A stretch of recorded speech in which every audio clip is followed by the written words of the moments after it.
आपका पुनः मेरी क्लास में आपका हार्दिक स्वागत व अभिनंदन। आइए पुनः कल की क्लास को हम लोग आगे बढ़ाते हैं।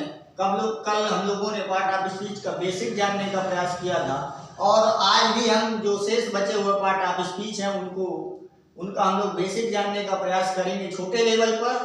तो जब आंखों में अर मान लिया, मंजिल को अपना मान लिया, तो कठिन क्या आसान क्या, ठान लिया तो ठान लिया। तो चलो जब ठान ही लिया है तो प्रयास करते हैं बेसिक पार्ट ऑफ स्पीच को जानने का। कल हम लोगों ने नाउन के विषय में जाना था कि नाउन जो होता है नेमिंग वर्ड होता है। क्या जाना था हम लोगों ने कि नाउन जो है नेमिंग वर्ड है। क्या है नेमिंग वर्ड? नेमिंग वर्ड में हमने ये जाना था कि वो किसका नेमिंग वर्ड हो सकता है। नेमिंग वर्ड नाउन क्या है? नेमिंग वर्ड किसी का भी नाम हो सकता है। नाम में हमने ये जाना था कि वो विजिबल हो सकता है। विजिबल का मतलब होता है दिखाई दे, या विजिबल माने दिखाई दे, वो चीज हमें दिखाई दे चाहे ना दिखाई दे। और दूसरी चीज ये है कि जो फील ओनली। अब बात ये करें कि हमें चीजें दिखाई कौन सी देती है। नेमिंग वर्ड में विजिबल जो चीजें दिखाई दी और फील ओनली में जो चीजें हम महसूस कर सकें, अर्थात जो चीजें दिखाई दे उनको भी नाउन कहेंगे और जो जिन चीजों को हम महसूस कर सकें उनको भी हम लोग क्या कहेंगे? नाउन कहेंगे। तो विजिबल में क्या क्या आ सकता है? तो विजिबल में हम लोग देख सकते हैं पर्सन। किसको? पर्सन को। और यहां पर अगर दूसरी बात करें तो थिंग्स माने वस्तु। और फीलिंग में तो महसूस की जाती है चीजें, देखी नहीं जा सकती हैं। तो फीलिंग में हम लोग फीलिंग जो महसूस, जैसे हैप्पीनेस है, एंगर है, क्रोध है, इनको हम महसूस करते हैं। तो मैंने कल बताया था कि नेमिंग वर्ड है। और नाउन जो है स्टार लगा के अगर हम देखें तो नाउन जो है यूज होता है एज अ सब्जेक्ट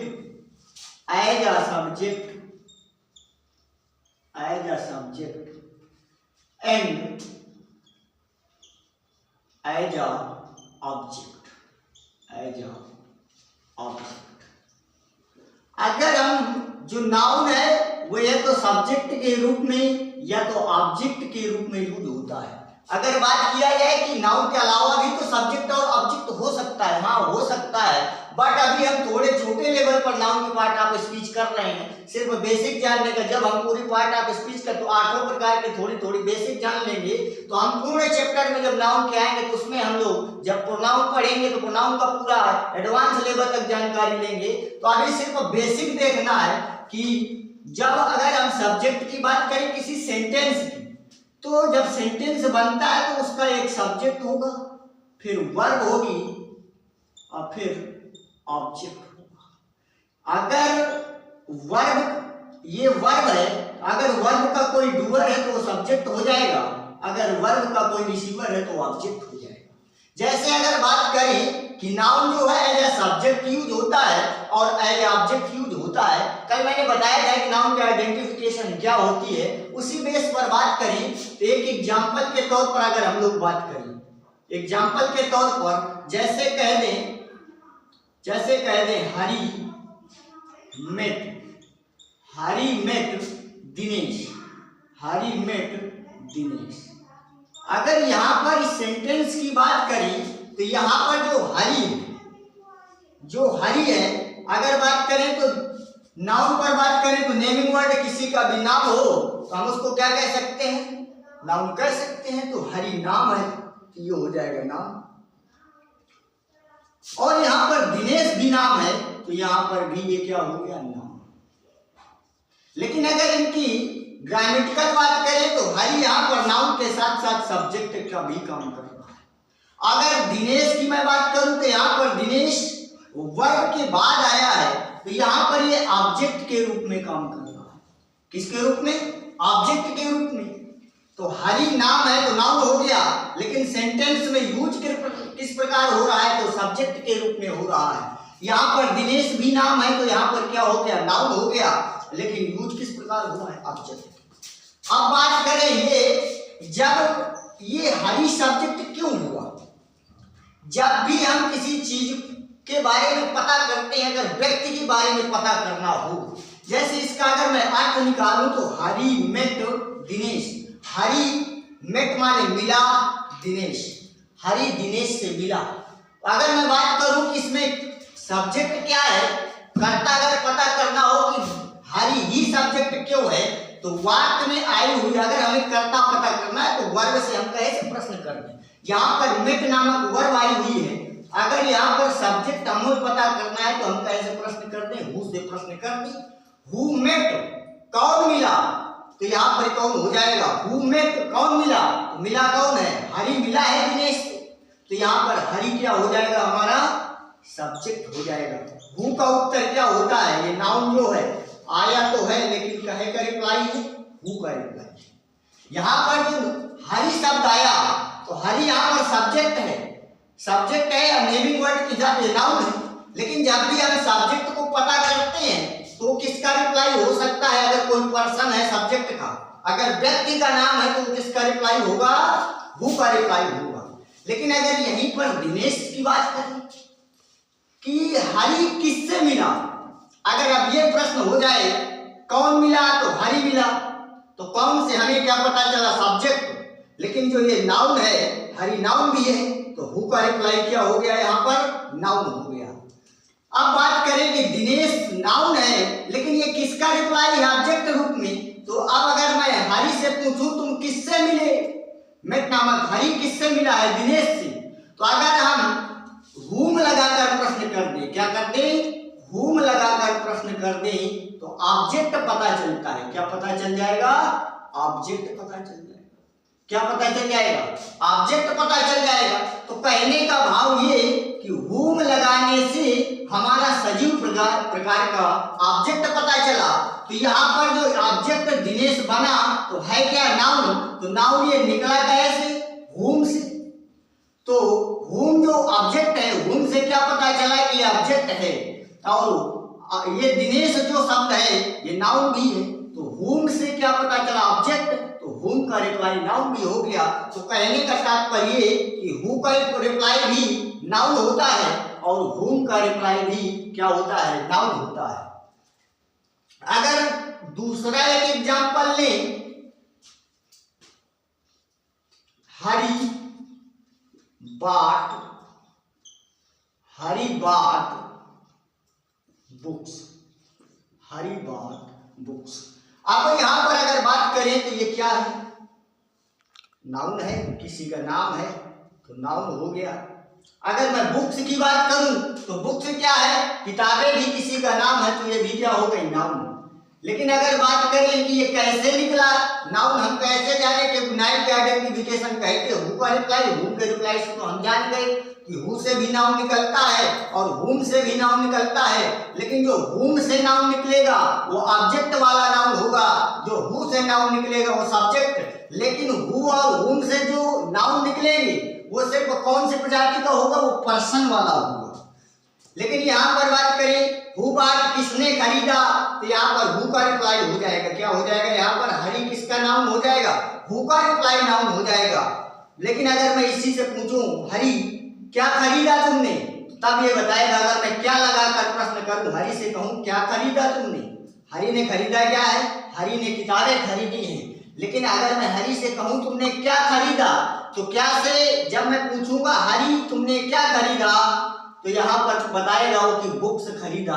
तो यहाँ पर जो नाउन ये बुक्स हैं, व्हाट, ये बुक्स जो है क्या, हमारा थिंग्स है, क्या है, वस्तुएं हैं। तो वस्तुओं अगर हम निर्जीव जगत का ऑब्जेक्ट, यहाँ पर बुक्स ऑब्जेक्ट भी है, ऑब्जेक्ट के साथ साथ ये नाउन भी है।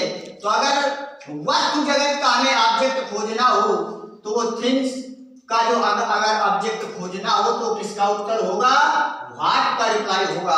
तो व्हाट का रिप्लाई भी क्या होता है, नाउन होता है। व्हाट का रिप्लाई नाउन।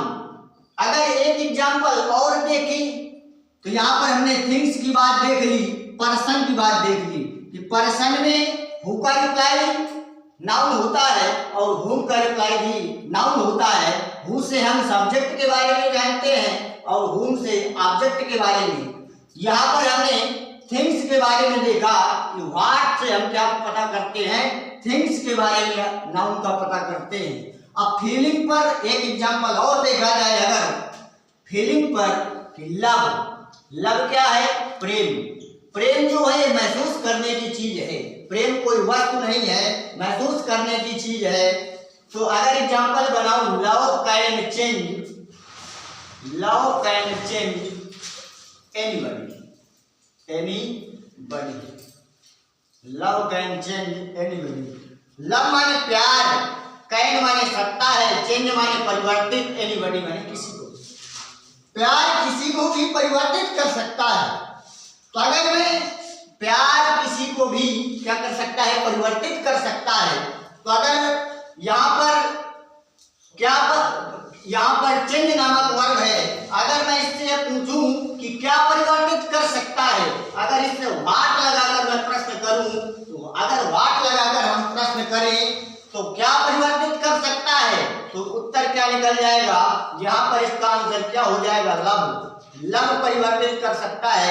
मतलब जो फीलिंग की चीजें हैं वो भी क्या होती है, नाउन। ये उत्तर कहां से निकल के आया, व्हाट। तो व्हाट का रिप्लाई भी क्या होता है, नाउन होता है। तो यहाँ से हमने जाना कि जो फीलिंग की चीजें हैं वो भी हम व्हाट से पता कर सकते हैं, जो थिंग्स हैं वो व्हाट से पता कर सकते हैं, पर्सन को हम हु और whom से पता कर सकते हैं। तो यहाँ पर समझा कि पर्सन का जो सब्जेक्ट है, पर्सन का जो सब्जेक्ट है वो कैसे पता होगा। अगर हम सब्जेक्ट की बात करें तो सब्जेक्ट का किससे बनेगा, वो तो हु का रिप्लाई होगा। तो पर्सन में ऑब्जेक्ट भी होता है, तो हमने देखा कि ऑब्जेक्ट किसका रिप्लाई होगा, तो whom का रिप्लाई होगा। अगर हम थिंग्स में बात करें कि थिंग्स में जो सब्जेक्ट होता है, थिंग्स का सब्जेक्ट किसका रिप्लाई होगा, तो व्हाट का रिप्लाई होगा। किसका रिप्लाई, थिंग्स का जो सब्जेक्ट है वो किसका रिप्लाई होगा, व्हाट का रिप्लाई होगा। अगर थिंग्स के ऑब्जेक्ट की बात करें तब भी वो किसका रिप्लाई होगा, थिंग्स में व्हाट या होम। हु और whom जो ये शब्द है ये सिर्फ पर्सन के लिए चलता है, थिंग्स के लिए सिर्फ कौन सा शब्द चलेगा, व्हाट चलेगा, चाहे सब्जेक्ट हो चाहे ऑब्जेक्ट हो। थिंग्स में अगर हमें सब्जेक्ट पता करना है तब भी व्हाट लगाएंगे, और सब्जेक्ट पता करना है तब भी हम व्हाट लगाएंगे। तो थिंग्स को भी हम लोग क्या नाउन और नाउन के रूप में गणना करते हैं। अब फीलिंग की चीज में चाहे सब्जेक्ट हो चाहे ऑब्जेक्ट हो, इस एग्जांपल पे हमने देखा कि क्या परिवर्तित कर सकता है। तो लव यहाँ पर किस रूप में है, सब्जेक्ट रूप में था, लेकिन रिप्लाई किसका है, व्हाट का। तो व्हाट का रिप्लाई भी क्या होता है, सब्जेक्ट होता है, और व्हाट का रिप्लाई ऑब्जेक्ट भी होता है। तो यहाँ से मोटा मोटा हम ये जान गए कि जो नाउन है, अगर हम नाउन की बात करें ओनली मोटा मोटा अगर जानना हो तो नाउन हम सिर्फ किसको कहेंगे, अगर मोटा मोटा जानना हो तो जो हु का रिप्लाई है, हु का कामा whom का रिप्लाई है, उस whom कामा व्हाट का रिप्लाई है, उसको ही हम क्या कहेंगे, नाउन कहेंगे। अब यहाँ पर अब कहोगे छोटे लेवल पर अगर हम बात करें तो यहाँ पर नाउन की आइडेंटिफिकेशन ये जरूरी है, लेकिन अभी यहाँ पर अगर बात करें क्या कह सकते हो कि नाउन खत्म हो गया, नहीं। अब नाउन को जब हम विशेषकर, अभी तो हम बेसिक पार्ट ऑफ स्पीच का 8वां का देख रहे हैं, अब इसको बेसिक पार्ट जब हम नाउन के विशेष टॉपिक में इसको 0 से एडवांस तक देखेंगे। अब देखते हैं थोड़ा बेसिक पार्ट ऑफ प्रोनाउन का, कि प्रोनाउन किसको कहते हैं, थोड़ा बेसिक ऑफ प्रोनाउन का हम लोग देखेंगे। आइए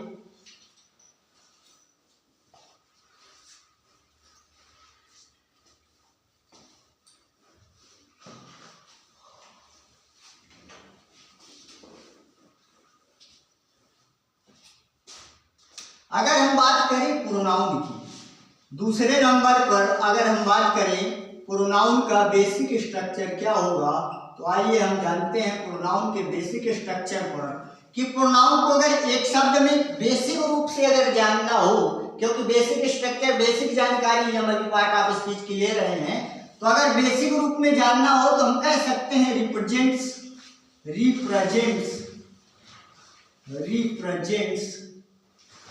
अ नाउन। मतलब नाउन को क्या करने का काम करता है, नाउन को रिप्रेजेंट करने का काम करता है कौन? प्रोनाउन। मतलब कहने का तात्पर्य ये कि जो प्रोनाउन है वो नाउन के अनुपस्थित होने पर, नाउन के स्थान पर ये क्या किया जाएगा? प्रयोग किया जाएगा। जहां पर नाउन शब्द अनुपस्थित होगा वहां पर नाउन के स्थान पर प्रयोग कौन होगा? नाउन को रिप्रेजेंट करने का काम कौन करता है? प्रोनाउन करता है। आइए एग्जाम्पल के तौर पर अगर देखें, एग्जाम्पल के तौर पर अगर हम देखें, जैसे अगर बात किया जाए he helped her, he helped हर। अब यहां पर एक सेंटेंस है हमारे पास, ही वह हेल्प्ड माने हेल्प्ड V2 का प्रयोग है पास्ट इंडेफिनिट टेंस, हर उसने उसकी मदद की। तो उसने जो शब्द है, नाम किसने ओपन नहीं किया लेकिन उसने उसकी मदद की। यहाँ पर हर जो है लड़की है और ही यहाँ पर जो है पुल्लिंग है, मतलब लड़के के लिए आया है। तो दोनों यहाँ पर नाम ओपन नहीं है लेकिन होंगे वास्तव में नाउन, इनका कुछ ना कुछ तो नाम होगा, बट नाउन अनुपस्थित है। तो यहाँ पर अगर बात किया जाए तो दोनों जगह पर इनके कुछ ना कुछ तो नाम होंगे, बट नाम को इन्होंने क्या कर दिया है? छिपा रखा है। तो यहाँ पर जो नाउन के स्थान पर जो शब्द प्रयोग किए जाएंगे उनको हम क्या कहेंगे? प्रोनाउन कहा करते हैं। तो यहाँ पर जो ही है वो भी क्या है? प्रोनाउन है, और हर भी यहाँ पर क्या है? प्रोनाउन है। हर भी क्या है? प्रोनाउन है। अब हेल्प्ड को आप जानते हैं कि ये सब वर्ब है। अगर दूसरे एग्जाम्पल की अगर हम बात करें, अगर दूसरा एग्जाम्पल देखा जाए, I will help you, I will help you. अगर इसमें अब हम छोटे लेवल पर नाउन की बात करें, छोटे लेवल पर प्रोनाउन की बात करें कि इसमें प्रोनाउन क्या होगा, तो आप जानते हैं आई माने मैं, विल को हेल्पिंग वर्ब के रूप में हेल्प माने मदद, यू माने तुम्हारी, मैं तुम्हारी मदद करूंगा। अब यहाँ पर मैं जो है ये कह रहा है मैं तुम्हारी मदद करूंगा। जो ये कह रहा होगा उसका कुछ ना कुछ तो नाम होगा, लेकिन वो नाम छिपा हुआ है। ये कह रहा है मैं तुम्हारी मदद करूंगा, ये जिसकी मदद करने को तैयार है उसका भी कुछ ना कुछ नाम होगा और इसका भी कुछ ना कुछ नाम होगा। इन्होंने नाम को क्या कर दिया? हाइड कर दिया है। तो नाउन के स्थान पर अगर नाम होता तो हम उसको क्या मान लेते? नाउन मान लेते, लेकिन दोनों जगह पर नाम नहीं है। नाम होता है तो नाउन, तो अब नाम नहीं है तो नाम के स्थान पर कुछ शब्द आ गया है। तो नाउन के स्थान पर जो शब्द यूज होते हैं उनको हम क्या कहते हैं? तो प्रोनाउन कहते हैं। तो यहाँ पर जो आई है वो भी क्या हो जाएगा? यहाँ पर भी आई जो है वो भी क्या हो जाएगा? प्रोनाउन हो जाएगा, और यू भी क्या हो जाएगा? प्रोनाउन हो जाएगा। यू भी क्या हो जाएगा? प्रोनाउन हो जाएगा। तो यहाँ पर जब भी अगर हम बात करें तो नाउन नहीं होगा, तो नाउन के स्थान पर जो शब्द प्रयोग होंगे तो उनको हम क्या कहेंगे? प्रोनाउन कहेंगे। अगर तीसरे एग्जाम्पल की हम लोग बात करें, थोड़ा लेवल को बढ़ाते हुए तीसरे एग्जाम्पल की बात करें कि everybody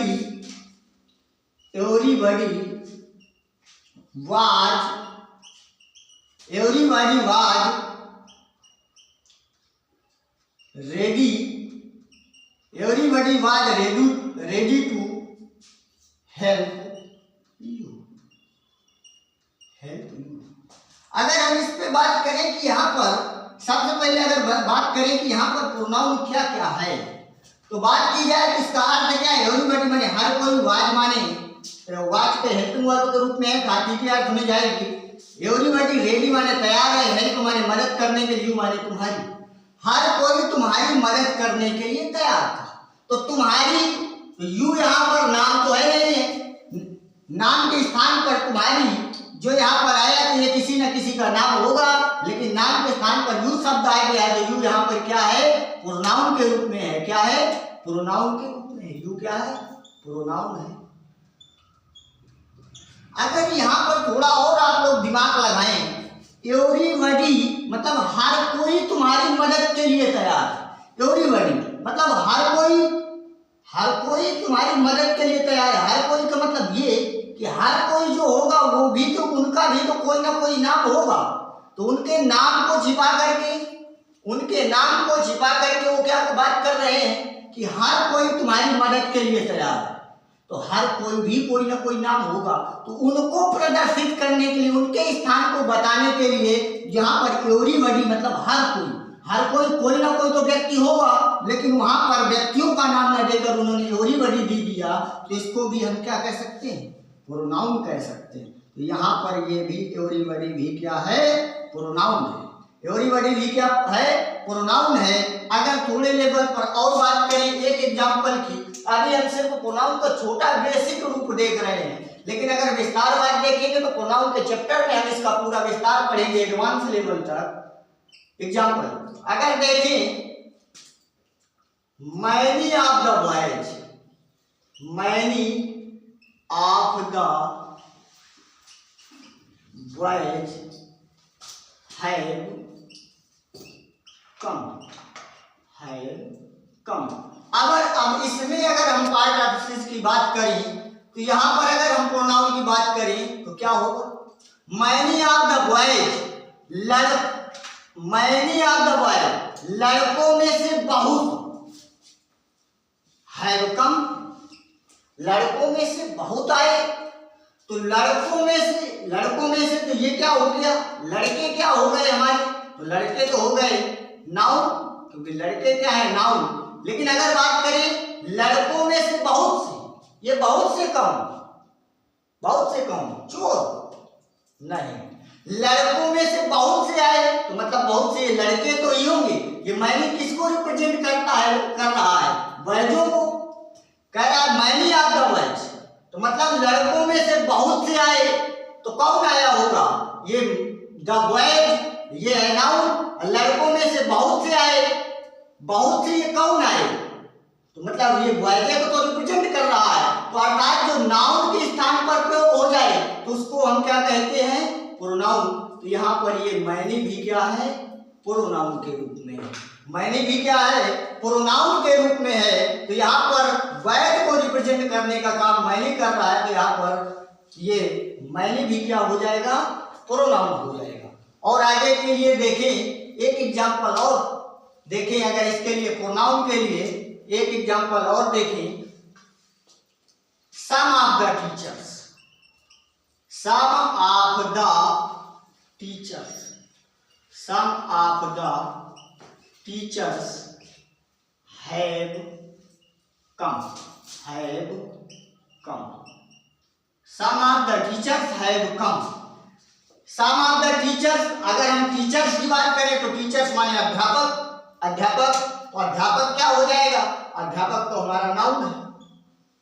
लेकिन यहां पर अगर बात की जाए सम ऑफ द टीचर्स, अध्यापकों में से कुछ आए, अध्यापकों में से कुछ आए, मतलब ये तो V1 है, यहाँ पर V3 है, ये प्रेजेंट कौन सा टेंस हो जाएगा, V1 क्या बताएगा प्रेजेंट, और V3 क्या बताता है परफेक्ट एक्शन को, तो ये कौन सा टेंस हो जाएगा, प्रेजेंट परफेक्ट टेंस। अध्यापकों में से कुछ आए, सब माने कुछ, अध्यापकों में से कुछ आए, तो ये भाई कुछ कौन आया, तो ये अध्यापकों में से कुछ है ना, तो अध्यापक हो गया नाउन, तो आया कौन होगा, अध्यापकों में से कुछ, तो मतलब ये अध्यापकों की बात कर रहा है कि जो जितने भी अध्यापक थे उसमें से कुछ आए हैं, तो कुछ का मतलब ये अध्यापकों को रिप्रेजेंट कर रहा है। तो अध्यापक क्या था यहाँ पर नाउन, और नाउन को जो रिप्रेजेंट करे उसको भी हम क्या कहते हैं, प्रोनाउन कहते हैं। तो यहाँ पर सम भी क्या हो जाएगा, प्रोनाउन। छोटे लेवल पर आपको प्रोनाउन की आइडेंटिफिकेशन भी थोड़ी आपको समझ में आई होगी। अब तीसरे लेवल पर हम बात कर लिए लेते हैं वर्ब की, तो वर्ब का थोड़ा सा बेसिक देखेंगे, और पूरा जो इसका एडवांस लेवल है प्रोनाउन, इसके पर्सनल टॉपिक पर हम लोग जब प्रोनाउन पढ़ेंगे उसमें, क्योंकि अभी अगर बात कर ली जाए कि मैनी जो है प्रोनाउन तो है, लेकिन कौन सा प्रोनाउन है, क्योंकि प्रोनाउंस में भी बहुत से टॉपिक होते हैं। तो पर्सनल प्रोनाउन का जब चैप्टर हम लोग जब नाउन का पढ़ेंगे तो नाउन का पूरा डिटेल पढ़ेंगे, जब प्रोनाउन का पढ़ेंगे तो प्रोनाउन का पूरा डिटेल उस पर पढ़ेंगे। अभी छोटे लेवल पर हम लोग बेसिक की बात कर रहे हैं, अभी एडवांस की बात भी करेंगे।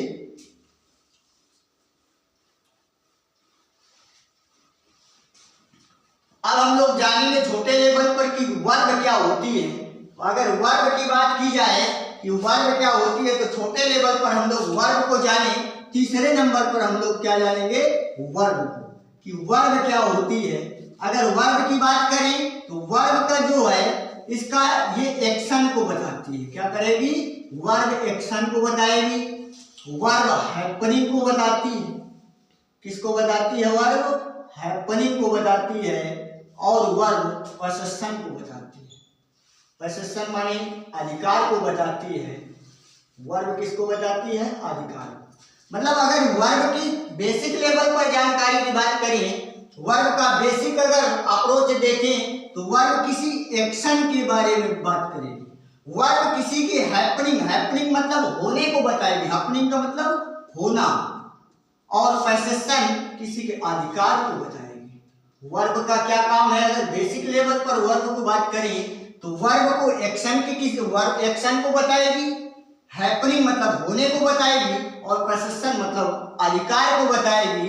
अगर जाने कैसे, एग्जाम्पल के तौर पर अगर हम लोग बात करें, एग्जाम्पल के तौर पर अगर बात करें तो आइए देखते हैं। जैसे दे गो देयर, यहाँ पर ये जो गो है ये क्या है, वर्ब है, क्रिया है। गो माने जाना, दे गो देयर, यहाँ पर गो क्या है, वर्ब है। लेकिन ये जाना जो है, जाना कौन सी वर्ब हो जाएगी, तो जाने में कौन सा, जाना अगर किसी को जाना पड़े तो ये क्या है, काम है।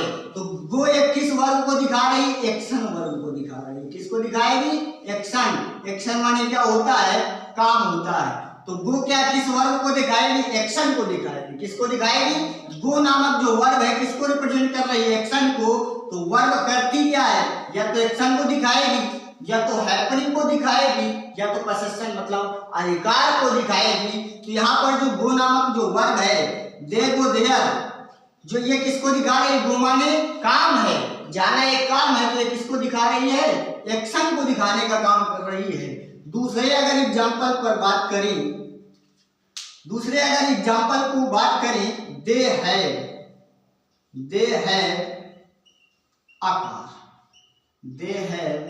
आकार, यहाँ पर ये वर्ब है।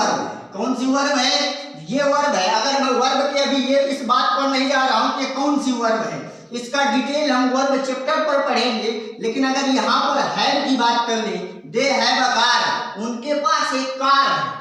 ये उनके किसको दिखा रही है, अधिकार को दिखा रही है। ये उनके अधिकार को, पोसेशन मतलब उनके पास एक कार है, तो उनके पास उनके अधिकार को दिखाने का काम कर रही है। तो यहाँ पर जो ये हैव है, ये कौन सी वर्ब है, किसको दिखा रही है, पोसेशन मतलब अधिकार को दिखा रही है। तो यहाँ पर ये कौन सी वर्ब हो जाएगी, पोसेशन। तो वर्ब करती क्या है, या तो एक्शन को दिखाएगी, या तो पोसेशन को, या तो हैपनिंग को दिखाएगी। तो यहाँ पर जो हैव है ये किसको, दे हैव अ कार, उनके पास एक कार है। उनके पास कार होने का मतलब उनके अधिकार की बात कर रही है, तो उनके पास एक कार है। और तीसरे एग्जाम्पल की बात करें तो अगर कह दिया जाए एग्जाम्पल, अगर he is a teacher, he is a teacher का मतलब ये एग्जाम्पल है। ही माने वह है, इज माने है, आ माने एक, टीचर माने अध्यापक, वह एक अध्यापक है। तो यहाँ पर जो वर्ब है इज है, इज ये दिखा किसको रही है, होने को, क्योंकि वह एक अध्यापक है। जैसे मैं कह दूं मैं एक अध्यापक हूँ, तो हूँ का मतलब ये है कि मैं अपने होने को बता रहा हूँ कि मैं टीचिंग करता हूँ, मेरा प्रोफेशन जो है टीचिंग का है, मैं पढ़ाने का काम करता हूँ। तो यहीं पर ही इज अ टीचर, वह एक अध्यापक है। तो ये जो इज वर्ब है ये किसको दिखा रही है, उसके हैपनिंग को। हैपनिंग मतलब उसके अध्यापक होने को बता रही है। तो यहाँ पर जो इज वर्ब है वो क्या बताएगी, हैपनिंग को बताएगी। तो छोटे लेवल पर जो वर्ब होती है वो तीन प्रकार से काम करती है। तो आपका वर्ब का भी बेसिक ये किसको दिखा रही है, हैपनिंग को दिखाने का काम कर रही है। किसको दिखाने का, हैपनिंग को दिखाने का काम कर रही है वर्ब। तो यहाँ पर अगर आप छोटे लेवल पर बात करें तो वर्ब जो है एक्शन को रिप्रेजेंट करने का काम करती है, हैपनिंग को दिखाती है, और पोसेशन मतलब अधिकार को दिखाती है। यहाँ पर देखा कि वो नामक वर्ब जो है वो एक्शन को दिखा रही थी। यहाँ पर हमने देखा हैव नामक वर्ब पोजीशन को दिखाने का कार्य करती है, और इज नामक जो हेल्पिंग वर्ब के रूप में अर्थात वर्ब के रूप में जो यूज है तो यहाँ पर ये हैपनिंग को दिखाती है। तो बेसिक लेवल पर आपको वर्ब की भी जानकारी प्राप्त हुई होगी। अब चौथे नंबर पर अगर हम थोड़ी बात करेंगे एडजेक्टिव की, चौथे लेवल पर हम किसकी बात करेंगे? एडजेक्टिव की बेसिक जानकारी हम लेने के प्रयास करेंगे। चौथे नंबर पर हम लोग एडजेक्टिव का बेसिक देखते हैं। छोटे लेवल पर एडजेक्टिव का बेसिक क्या होगा, तो आइए बात करते हैं हम लोग एडजेक्टिव की। एडजेक्टिव, तो अगर छोटे लेवल पर एडजेक्टिव की बेसिक जानकारी की बात करें हम, तो एडजेक्टिव होता क्या है? तो आपने पढ़ा होगा ये क्या करता है? एड डिटेल्स, ये डिटेल्स ऐड करता है अर्थात quality. Add details, add details noun और प्रोनाउन, नाउन और प्रोनाउन, नाउन और प्रोनाउन, अर्थात ये क्या करेगा? एड डिटेल्स नाउन और प्रोनाउन। अर्थात कहने का भाव ये नाउन, संज्ञा व सर्वनाम, संज्ञा व सर्वनाम की विशेषता को बताता है, अर्थात उसमें डिटेल ऐड करता है। क्या करेगा? विशेषता, संज्ञा और सर्वनाम की विशेषता बताने का काम क्या करता है? कौन करता है? एडजेक्टिव करता है। एड डिटेल्स नाउन और प्रोनाउन, अर्थात संज्ञा व सर्वनाम में क्या करता है? डिटेल एड्स करता है। उसकी विशेषता क्या है, डिटेलिंग क्या है, तो उसको हम क्या कहते हैं? एडजेक्टिव कहते हैं। अगर और बात करें एग्जाम्पल के तौर पर, देखिए एग्जाम्पल के तौर पर अगर हम इसकी बात करें तो क्या हो जाएगा? जैसे he is rich person, he is rich person, he is rich person, वह इज माने है, रिच माने अमीर, पर्सन माने व्यक्ति, वह एक अमीर व्यक्ति है। ही इज रिच पर्सन, यहाँ पर अगर हम पर्सन की बात करें तो पर्सन क्या है? नाउन है। क्या है? नाउन है।